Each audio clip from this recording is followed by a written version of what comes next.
Hai, kamu pasti udah gak asing lagi dong dengan Tentara Nasional Indonesia atau TNI. Kesatuan ini berfungsi untuk mempertahankan kedaulatan bangsa Indonesia dan melindungi segenap rakyat Indonesia dari berbagai ancaman, baik itu dari luar negeri maupun dari dalam negeri. Nah, kamu harus tahu nih, kalau ternyata TNI itu punya beberapa pasukan elit yang kemampuannya jauh di atas pasukan biasa loh. Pasukan elit ini berisi prajurit-prajurit terbaik yang telah menjalani seleksi luar biasa ketat. Jadi, gak heran kalau mereka bisa melumpuhkan musuh dengan cepat dan juga efektif. Penasaran nih, apa aja ya pasukan elit yang dimiliki oleh Indonesia? Eits, jangan buru-buru dulu guys. Cuma mau ingetin, tekan tombol subscribe-nya ya, agar kamu gak ketinggalan informasi baru lainnya dong. Kalau udah, check it out!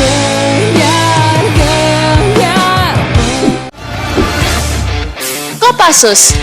Kopassus adalah akronim dari Komando Pasukan Khusus yang berada di bawah Komando TNI AD.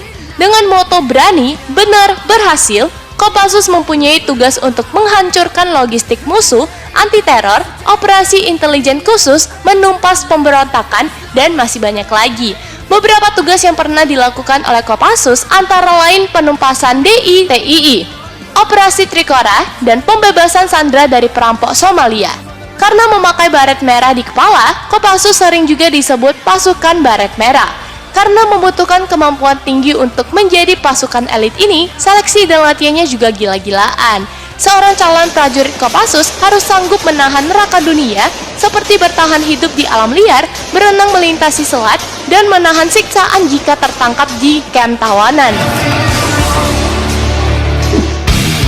SAT 81 Gultor merupakan akronim dari Satuan Penanggulangan Terorisme. SAT Gultor 81 berasal dari prajurit terbaik Kopassus. Kalau Kopassus aja udah berisi prajurit terbaik, bisa kamu bayangin dong gimana kemampuan SAT Gultor 81.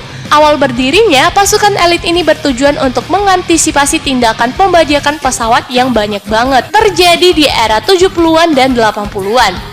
Komandan pertama SAT Gultor adalah Mayor INF Luhut Binsar Panjaitan, dibantu wakilnya Prabowo Subianto. Mereka dikirim ke Jerman untuk mempelajari spesialisasi penanggulangan teror kepada GSG 9, salah satu pasukan elit Jerman. Setelah kembali ke Indonesia, mereka pun menyeleksi anggota terbaik Kopassus untuk masuk ke SAT Gultor 81. Satuan ini sendiri punya moto, tidak diketahui, tidak terdengar, dan tidak terlihat. Dan Bravo, Detasemen Bravo 90. TNI AU juga punya pasukan elit loh, yaitu Den Bravo 90. Korps ini terbentuk dari anggota pasukan khusus AU yang sudah diseleksi ketat. Meskipun pasukan ini terbilang muda karena baru didirikan tahun 1990, kemampuan mereka tidak bisa dianggap remeh. Dan Bravo mempunyai tugas melakukan infiltrasi di instalasi udara musuh, melakukan sabotase, dan juga aksi memata-matai. Kemampuan Dan Bravo semakin diakui karena menggunakan alutsista terbaik TNI AU. Yontai VIP, Batalion Intai Amfibi. Pasukan khusus TNI AD udah, TNI AU juga udah. Sekarang kita bahas ya pasukan khusus dari TNI AL, yaitu Batalion Intai Amfibi atau yang sering disingkat Yontai VIP.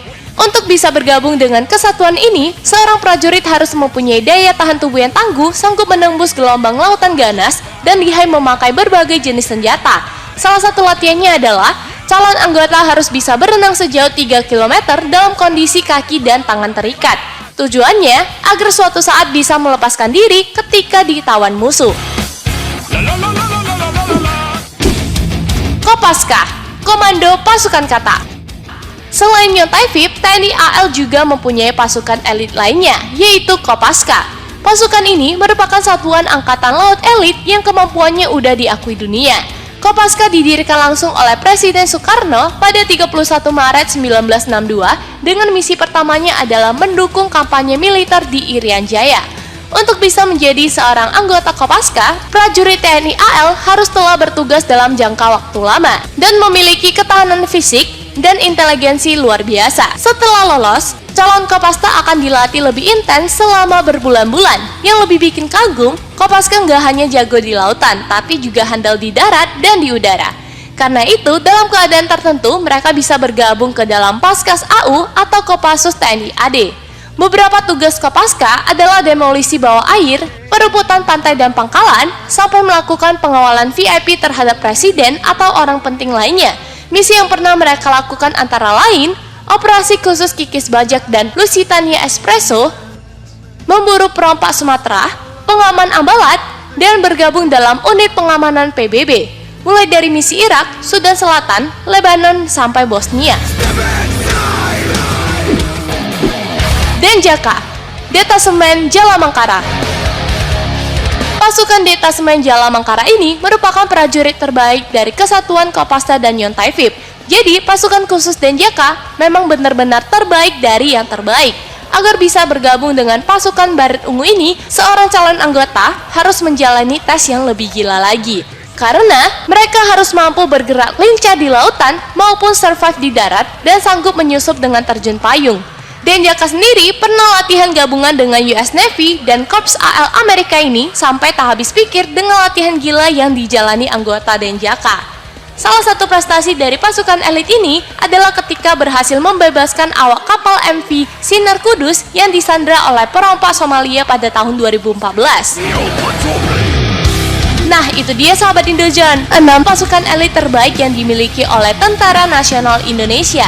Gak heran, meskipun alutsista kita gak secanggih negara barat, tapi kemampuan para prajuritnya begitu diakui oleh negara maju loh. Bravo TNI! Kalau kamu punya saran lain, tulis di kolom komentar ya guys. Dan jangan lupa juga kamu like, share, dan subscribe channel kita. Terima kasih!